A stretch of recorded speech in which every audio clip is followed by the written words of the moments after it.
Patriots Dolphins. Next game I want to hit. This is a division matchup, a little AFC East divisional matchup here. Patriots are traveling to Miami for this one. Your matchup that matters. What do we got, Carmen? It's the how the Patriots corners fare against this Dolphins passing game. Uh, Tyreek Hill, slowly but surely, now that Tua is back, you're Coming starting to see along. a little, he's coming along. Yep. Jalen Waddle, same thing.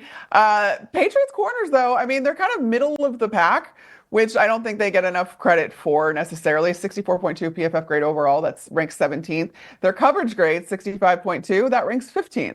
So they're doing fine. And it's how they're going to now contend with these deep threats or this multiple passing attack now that you have the full breadth of Miami's offense available to you.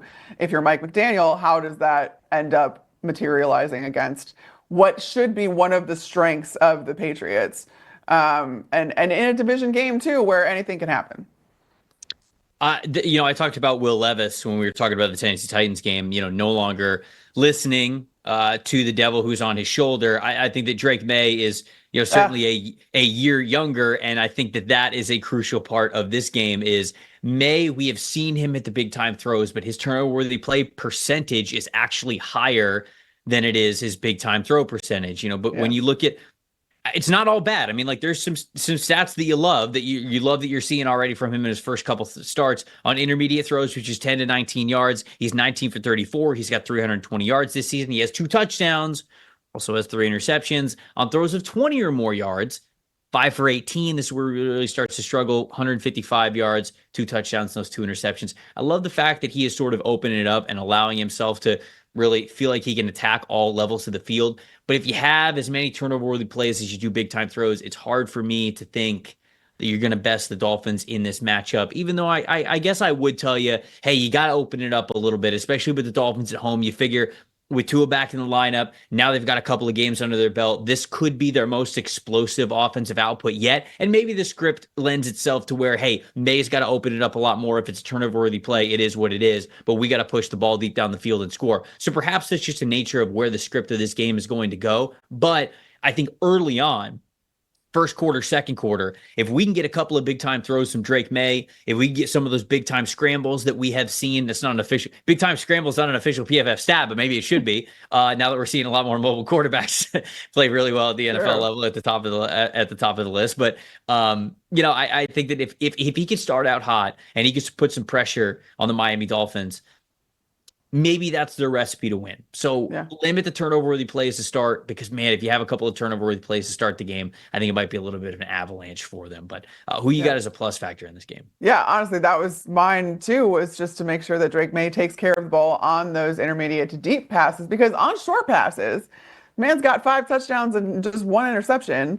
And you can see how they're getting him into a rhythm a little bit. He's using his legs a lot more. I think a lot of people fell into the trap of, when he was drafted, like he's this pocket passer. That's not who Drake May is. He's not a pocket passer. He absolutely likes to throw on the run. He can evade pressure, which he's going to need again with this Patriots offensive line, which, you talk about the strength of this team.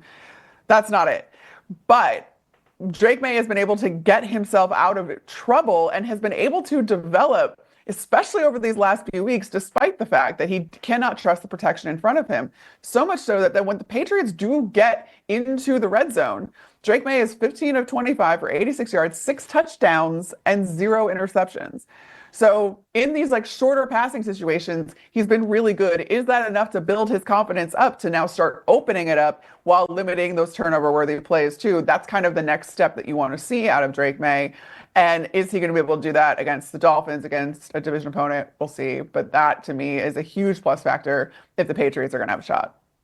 My plus factor in this one is Jalen Ramsey, and I think it's more of just I don't think anybody's talking about Jalen Ramsey having a really good season, which sounds weird, right? I mean, it feels like anytime that Jalen Ramsey has been having a fantastic season previously, whether it was in Jacksonville, whether it was with the Rams, obviously it's big news. Oh, Jalen Ramsey is having a phenomenal year. He's at the top of the list, whatever. Jalen Ramsey's 3rd in the NFL right now in coverage grade for cornerbacks. He's only allowed 26 catches, 234 receiving yards all season long, 11 weeks into the year. And so He's playing very, very well. Again, it's the quietest, successful Jalen Ramsey season that I can remember, and I just feel as though this is maybe less of a plus factor for this matchup specifically. Although, of course, like if you start to really shut down Drake May's favorite option, then the pickings are slim, if you will. But it's just more of a nod to how well Jalen Ramsey is playing this year, and I don't feel like he's getting enough credit for it because a lot of the talk in Miami has been about the quarterback situation, the lack of explosive plays on offense, and defense, it was okay, what's going on with their defensive line and everything. Jalen Ramsey's just out there having a hell of a year, and I don't think that he's getting the credit that he deserves for it. So to me, it's more of just a hat tip to the season that Jalen Ramsey is having. Jalen Ramsey and quiet isn't something that usually. That's what I'm saying. That's what I'm saying. I'm over here having to talk for Jalen Ramsey. Normally, it doesn't require that, but I'll gladly give him his kudos here for a really good season. Thanks for watching, everybody. Make sure you like and subscribe the video. And if you don't have a PFF Plus subscription, you can get one to see all the premium stats that we talked about here on the show, plus the expert betting and fantasy advice over at subscribe.pff.com. The description is also right below. So if you are not a PFF Plus subscriber, you can become one today.